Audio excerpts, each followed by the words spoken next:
Kita berdoa. Terima kasih Allah Bapa yang di surga atas segala rahmat dan perlindungan-Mu yang kami dapat rasakan sampai hari ini ya Tuhan. Di hari yang baru yang Kau anugerahkan ini kami dapat tiba dalam keadaan baik. Biarlah nama-Mu dimasyhurkan ya Tuhan, dan kami dapat takjub akan segala kebaikan-kebaikan atas setiap perkara-perkara dan pekerjaan-Mu yang telah Engkau perlihatkan dan Engkau telah berikan kepada kami. Sebentar kami akan mengawali hari kami Tuhan dengan firman-Mu. Biarlah Tuhan firman-Mu menyapa kami dan kami dapat mendengarkan, menghayati dengan iman yang sungguh. Terima kasih Bapa yang di sorga, ini doa kami hanya di dalam nama Anak-Mu Yesus Kristus Tuhan dan Juru Selamat kami berdoa. Amin. Shalom Bapak Ibu Saudara yang terkasih. Firman Tuhan yang akan menyapa kita pada hari ini diambil dari kitab Amos pasal yang ke-9 ayat yang ke-15. Saya akan baca. Dan beginilah firman Tuhan. Maka aku akan menanam mereka di tanah mereka, dan mereka tidak akan dicabut lagi dari tanah yang telah kuberikan kepada mereka. Firman Tuhan Allahmu. Demikian firman Tuhan. Bapak Ibu Saudara yang terkasih di dalam nama Tuhan kita Yesus Kristus, setiap orang pasti menginginkan hal-hal yang terbaik bagi hidupnya. Tidak ada orang yang menginginkan agar hidupnya hancur sia-sia tak berarti. Dan itulah yang difirmankan Tuhan kepada kita lewat nats yang menyapa kita pada hari ini. Bahwa Allah adalah Allah yang memulihkan dan Allah adalah sumber dari segala yang baik. Di dalam kepribadiannya Dia senantiasa menginginkan rancangan-rancangan yang terbaik bagi umatnya.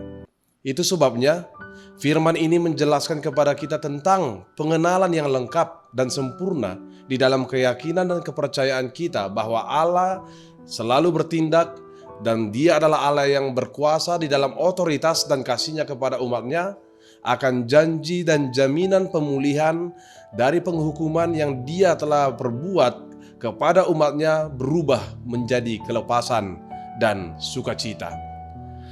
Allah di dalam segala kehendak-Nya sangat menekankan kehidupan yang taat dan hidup yang kudus. Sebab Allah tidak pernah mentolerir hidup dan perilaku yang tidak sesuai dengan apa yang Dia sudah perintahkan dan kehendak-Nya. Agar dengan demikian, umat-Nya mau senantiasa menampilkan cara hidup sebagai bangsa yang telah dipilih dan yang telah ditebus serta telah diselamatkan oleh Allah. Allah menghukum dengan kemarahan-Nya akan dosa pemberontakan umat-Nya. Bukan sesekali karena kebenciannya, melainkan Dia mengetahui bahwa itu adalah yang terbaik untuk menegur dan mengingatkan agar sampai kepada tujuan sejati, yaitu keselamatan dalam anugerah Tuhan dan hidup yang sejati menjadi berkat bagi bangsa-bangsa di dunia seturut dengan kehendak dan pilihan Tuhan itu sendiri.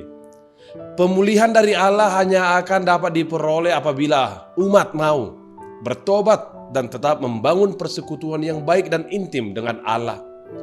Nah, oleh karena itulah firman Tuhan yang menyapa kita pada hari ini, seperti apa yang telah kita dengar tadi, secara spesifik firman Tuhan dalam perikop ini menggambarkan umatnya. Bangsa Israel yang dikasihinya itu seperti sebuah tanaman yang indah, yang berharga, yang cantik, dan yang ditanam di tanah yang baik.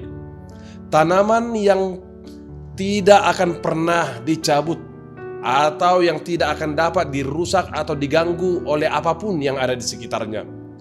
Sebagai bukti nyata kasih dan pemeliharaan Allah yang berlangsung tidak hanya sesaat, dan melainkan ini juga menjelaskan kepada kita bahwa kasih Allah senantiasa seterusnya dan sampai selama-lamanya. Tanaman yang indah dan berharga tentu tidak akan ditanam di tanah yang sembarangan atau di tempat-tempat yang tidak terlindungi, melainkan akan ditanam di tempat yang khusus dan selalu senantiasa mendapatkan perhatian yang super luar biasa dari pemiliknya. Itulah yang diperbuat Allah bagi umatnya. Nah, oleh karena itu apa yang dapat kita petik sebagai pembelajaran kepada kita lewat nats ini? Yang pertama, firman Tuhan mengatakan bahwa pemulihan hidup hanya dapat dilakukan oleh Allah sendiri. Allah sanggup memutarbalikkan keadaan kita dari kehancuran apapun menjadi sukacita yang luar biasa jika kita tetap tinggal di dalam Dia dan mau tunduk pada segala perintah dan kehendak-Nya. Di luar Tuhan, hidup kita akan sia-sia dan tidak ada artinya. Yang kedua, pertobatan adalah otoritas dan urusan Allah. Kita hanya dapat masuk ke dalam kehidupan yang baik jika kita senantiasa hidup dengan mau mengandalkan kekuatan dan pertolongan Roh Kudus yang menuntun kita, mengajar kita kepada iman keselamatan di dalam Yesus Kristus, Juru Selamat yang telah menebus hidup kita.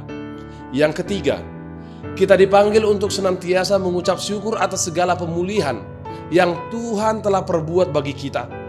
Percayalah Bapak Ibu Saudara yang terkasih, bahwa Tuhan senantiasa bekerja di dalam diri kita, hidup kita, untuk terus merancangkan apa yang baik, agar kita dapat sampai kepada tujuan terbaik dari hidup kita, seturut dengan yang dikehendaki oleh Allah kepada kita. Amin.